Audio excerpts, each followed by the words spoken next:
You climb the ladder, step by step, degree, job, promotion, title, applause.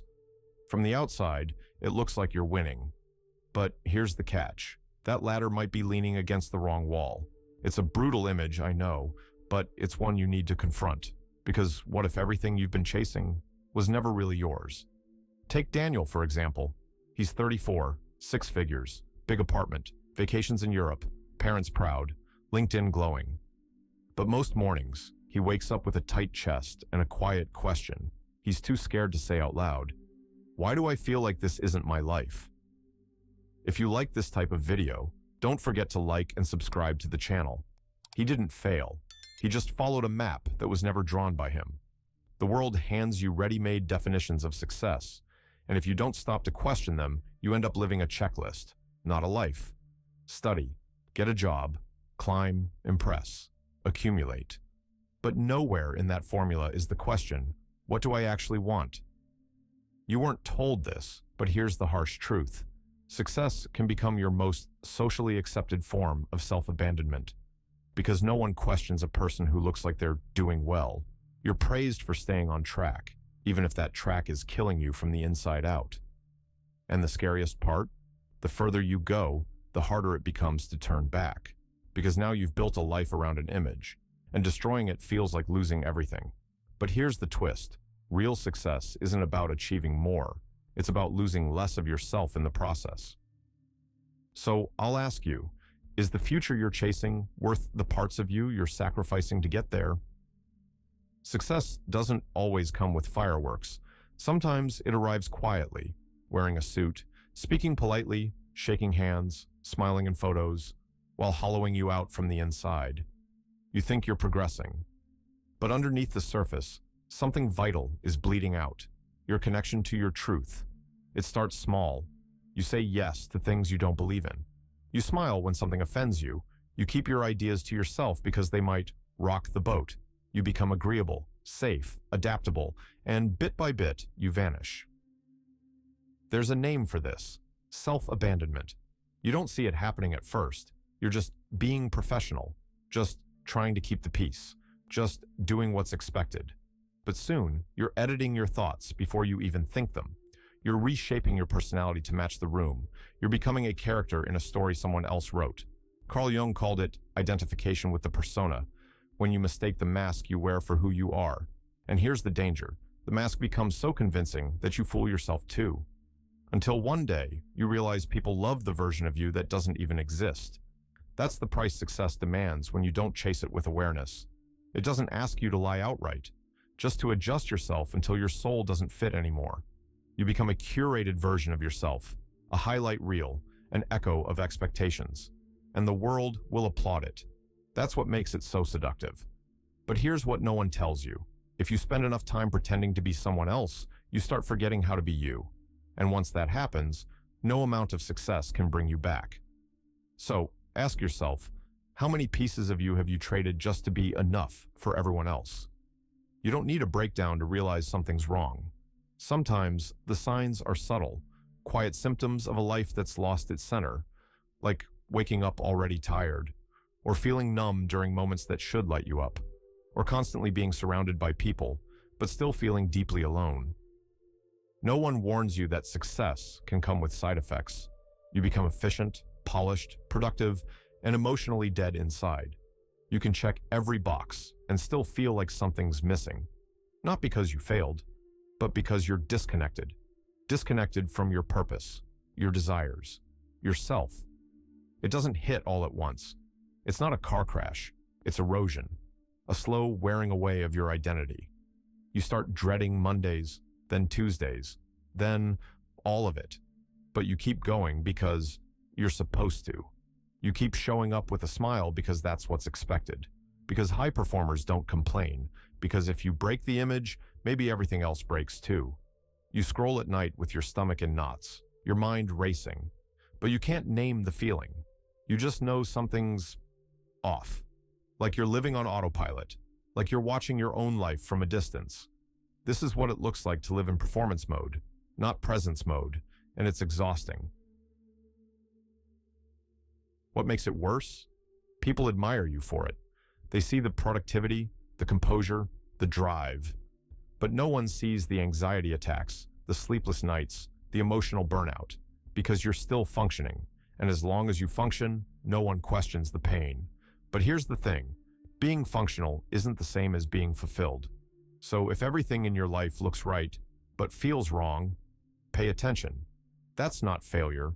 That's your soul trying to wake you up. They told you stability was the goal. Get the job, build the life, lock it in. And once you have it, never, ever risk shaking the ground beneath it. But here's the lie. What they call stability is often just fear in disguise. Fear of starting over. Fear of admitting that what you built no longer fits. Fear of realizing that maybe you've been climbing the wrong ladder for years. Let's get real. You've already invested time, money, reputation. You've built relationships around this version of you. So now, even if you feel disconnected, even if your chest tightens when you think about doing this for the next 20 years, you stay. Because leaving would mean loss. Worse, it would mean admitting you were wrong. And that's terrifying. So you tell yourself, it's not that bad. You wait for things to magically feel better. You distract yourself with weekend escapes, a new goal, another certification. But the truth doesn't go away. It just whispers louder.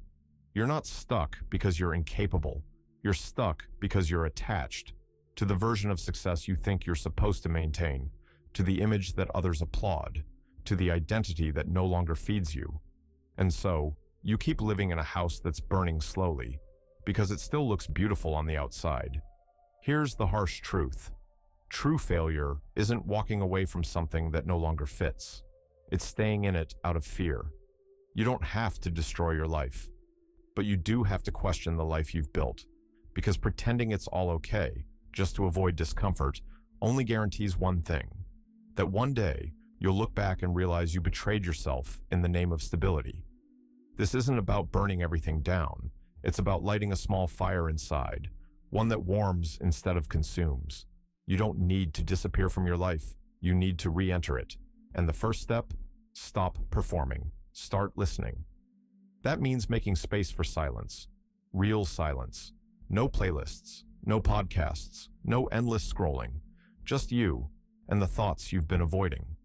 At first, it's brutal. The quiet feels loud. Everything you've buried starts rising. Doubt, sadness, dreams you silence to stay practical. But this discomfort, it's not a problem. It's the doorway. Carl Jung called it dialogue with the unconscious. And you can start it with nothing more than a pen and a blank page. Write what you feel. Write what you're afraid of. Write what you want but never say out loud. Don't filter, don't edit. Just let the truth bleed out. You can also reconnect through small acts of defiance. Say no, even to something minor, just to remember you can. Take a walk with no destination. Cook something just for yourself. These aren't luxuries. They're rituals of return. And then, there's the hardest part. Start telling the truth. Not the full dramatic truth to everyone all at once, but tiny, honest moments. Speak up in the meeting. Say you're tired. Admit that something doesn't feel right. Each micro act of honesty is a message to your soul. I'm coming back. But be warned, this path has a cost. Authenticity will inconvenience people who benefited from your mask. You might disappoint others. You might lose approval. But here's what you gain. You, not the version you curated to survive. The one you buried. The one that still exists under the layers. And if you've forgotten how to access that version, this is where the remembering begins. Here's the most uncomfortable truth. Living your truth will cost you. But living a lie costs everything. When you start reclaiming your voice, your limits, your actual needs, people will notice. And not all of them will like it. The friend who's used to your constant availability, the boss who relied on your silence, the parent who built their dreams on your compliance. They'll feel the shift, and they'll resist it.